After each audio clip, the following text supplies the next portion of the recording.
I'm done restarting every few months. So for the next 77 days, I'm doing something different. Hi, friends. Welcome back to a new video. So it's February. The new year motivation, it's low. But this year feels different to me. This year, I want to feel strong. I want to feel light. I want to feel alive. I want to feel aligned by the summer.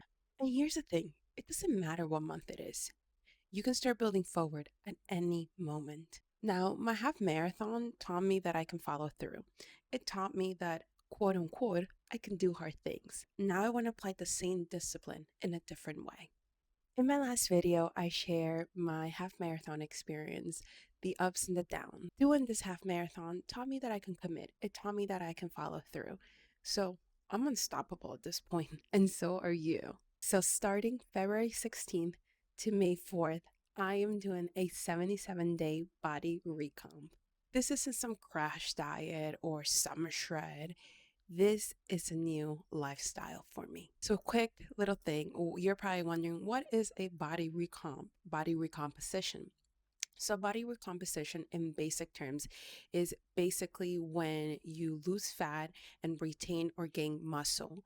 So, for this specific phase, you're not going to see a lot of change in the scale. Your scale's barely going to move, but you're going to see your body fat decrease compared to weight loss, where the only goal in weight loss is literally like to just lose weight, no matter if it's fat or muscle. And the weight really is the priority when you're losing weight. So, for these next 77 days, my goal is to lose body fat and retain my muscle or gain muscle. Honestly, I don't want to keep restarting. I've proven to myself that I can follow through, so now I want to do it. In my 20s, it was such a roller coaster. It was up, down. I was so extreme. I was all in or nothing. Now that I'm in my 30s, that mindset has really shifted for me. I want to have control over my habits. I want to have control over my body. And to me, that really lies in my physical discipline. 77-day phase is built on three foundations: my training, my nutrition, and real life balance. Now, nutrition is where most people go extreme and burn out. We're not doing this here. No, no, no, no. And mind you, I am no nutritionist. I am, like I always say, I'm just a girl who loves to Google stuff. So definitely everybody's different. Your body's different and your body needs different stuff. This is just what I'm doing for myself and what I know works for me. This phase, I'll be tracking my calories and my macros, and not forever, but just enough for me to gain awareness of my food and my food portions. So just if you don't like food tracking, which I know it's like people feel really passionate about this, that's okay. I would suggest maybe do it only for a week so you get awareness of what a food portion size is. You'll be surprised how much we actually overeat.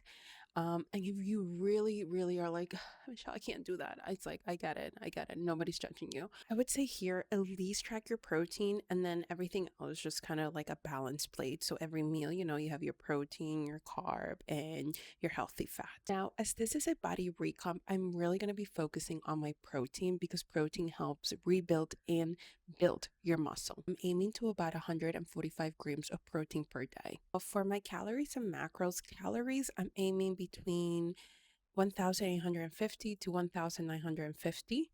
And then in terms of my macros, I am aiming between 185 to 200 calories, um, grams, and then 60 to 65 grams of fat. Water, simple. I'll be aiming for 3 liters of water. For my supplements and vitamins, I'm going to keep them the same. I'm going to take my vitamin C, my omega, my multivitamin, my lemon water, my glutamine, my creatine. And the key here is really to stay consistent and do this daily, especially my creatine, because I am not always consistent and creatine really thrives on consistency.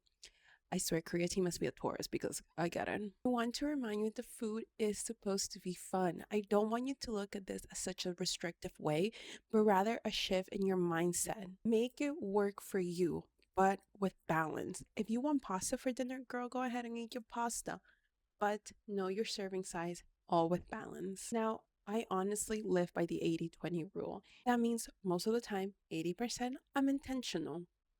Now, for the 20%, I'm flexible. That means social dinners with my friends. That means date nights. That means wine night, celebrations, whatever it is. Because discipline without flexibility is going to lead to burnout.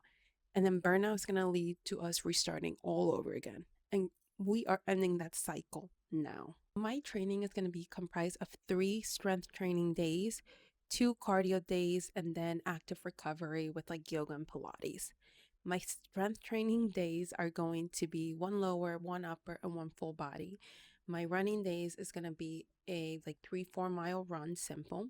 And then I do like long runs now. Your girl's a runner now. So my running day, I will have one running day that's a long day. So I'm aiming for 5, 6, 7, 8 miles, depending on how I built up. My priority though is going to be strength training because I am trying to gain muscle. And the only way to truly gain a lot of muscle is through strength training because the more you challenge yourself in your weights, muscles rip, rebuild stronger. Also, like a little random fun thing for me to do, yeah, fun, is I want to be able to do 9 pull-ups by the end of this challenge. Why nine? It's my lucky number. So, and I can't do one. So this will be a challenge. Let's talk about real life because life be lifing me. For the next month, my commute's about to get 20 to 30 minutes longer. That's real life. You take New Jersey Transit, then you might know, but like they're shutting down trains going straight into New York. Something about the tracks, they're fixing something. It's truly a love hate with them. I love them, but I hate them. So I can't even deal the triggers that it gives me. So anyways, also with work comes some stress, right? Like there are gonna be days, and there are days that you're gonna get home and your brain's fried. I know mine is some days, and you're not going to want to do anything, and that's okay. If I'm overly stressed and running on fumes, pushing isn't going to help me here. It's going to burn me out. Recovery is part of the discipline. One day doesn't ruin all your progress. You know that, right? You know that, girl. Come on. This isn't about perfection. This is about showing up more often than not. I want to prove to myself that I'm capable. I want to feel light and full of natural energy. I also want to feel comfortable in my clothes. I want to go into my closet, pull out whatever I want, and feel good in it. This isn't about showing anything to anybody or trying to look a certain way for anybody. This is about me and showing to myself that I am capable of this thing that I know I can do, proving to myself that I am capable. I know I'm capable. So why am I not doing it? Over these 77 days, I'm going to be sharing with you guys my weight, my body fat, my muscle mass, my food, my workouts, my real life, both the good and the bad, the ups and the downs. And not because these numbers define me, but because data keeps me accountable and lets me know if I am aligning with my goals. If you're tired starting over every few months and you're ready to commit to something steady, come join me for these next 77 days. Comment down below what your goal is, whether it's fat loss, strength training, or just overall consistency. Whatever it is, let's do this together. Are we ready?